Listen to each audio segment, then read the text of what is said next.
So mga sangkay, alamin po natin itong balita dahil po ay mayroon pong paparating daw na malaking gulo sa ating mundo mga sangkay. Kung mangyayari ito, pag-usapan po natin.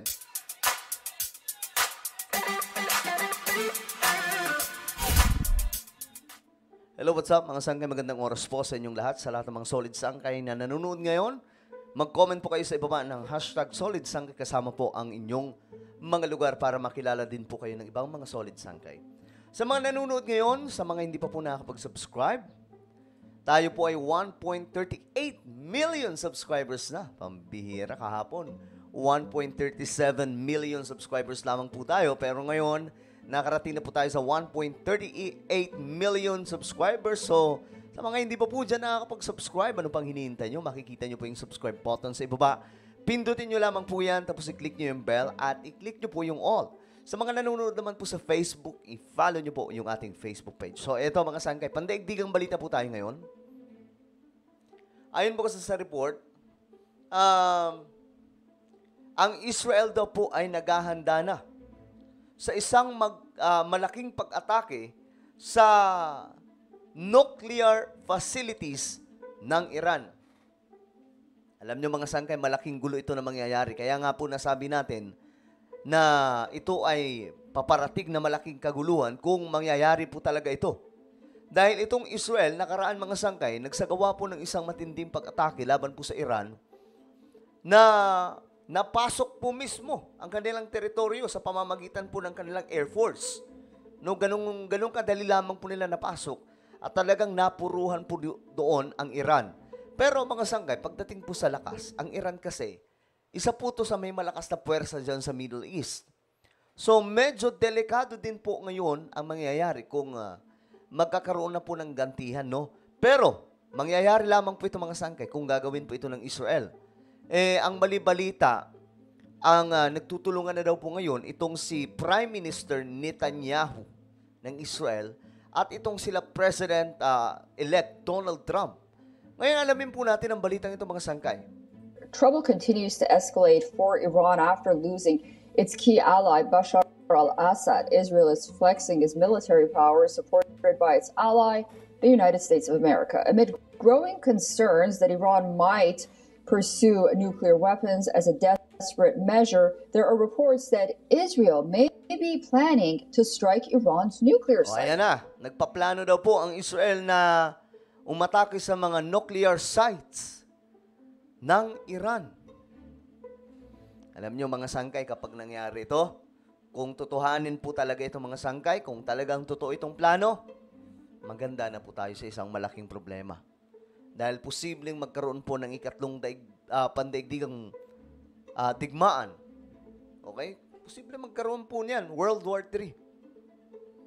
Kung mangyayari ito, kasi magkakaroon po dyan ng kampihan. Kakampi ng Iran yung Russia, kakampi ng Israel yung Amerika at iba pang mga kaalyadong bansa sa Europe.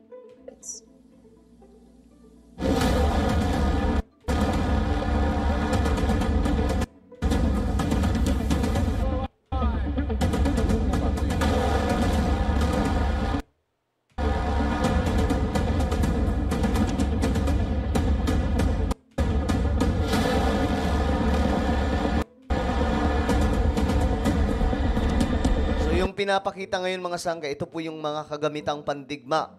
Siguro ito po yung mga nuclear facilities ng Iran. The historic events we witnessed today are a chain reaction to the pounding of Hamas, the decimation of Hezbollah, the targeting of Nasrallah, the blows we delivered to the Iran regime's axis of terror. Okay. So ngayon mga sangkay, basahin po natin itong report tungkol dyan. The Israeli Air Force, sabi po dito, is preparing to strike Iran's nuclear facilities after disabling Syria's air defense systems. So nagawa daw po ng Israel, ang pagkakaalam ko rin mga sangkay, nagtulong po ito, Israel at saka bansang Amerika para atakihin po itong defense system ng Syria. So ngayon, isa po ito sa nakikita mga sangkay na posibleng gawin na po ng Israel laban po sa Iran. Ayon po dito, according to reports, the Israeli Defense Forces believe that after the weakening of Iran proxy groups in the Middle East and the dramatic collapse of Bashar al-Assad's regime in Syria, there is now an opportunity to strike Iran's nuclear facilities. Kasi itong tumatayong leader ng Syria, mga sangkay, ito po ay kaalyado nitong Russia, syempre yung Iran, mga sangkay, at kalapit na lugar sa Israel at Iran. Kung kaya tayo po sa report, mga sangkay, naniniwala sila na anumang oras, gagawin na po ng Israel ito laban sa Iran. Dahil nga po, kumbaga wala na po makikita ditong kakampi itong Iran. Kasi yung Syria ngayon, mga sangkay, talagang wala na. Bagsak na. Tumakas na nga lang po ang kanilang presidente, di ba? As a result, sabi po dito, the Israeli Air Force continues to ramp up preparations for potential strikes on such targets. So talagang naghahanda daw po, mga sangkay. Totoo kaya ito? Kasi alam nyo, kapag nangyari po talaga ito, mag-ready na po tayong lahat. Tataas na naman po yung oil. Posible pa pong manamay tayo dito, mga sangkay. Naku po. Sabi po dito, it is noted that over 85% of Syria's air defense systems were destroyed during recent strikes, giving Israeli aircrafts and drones complete air superiority.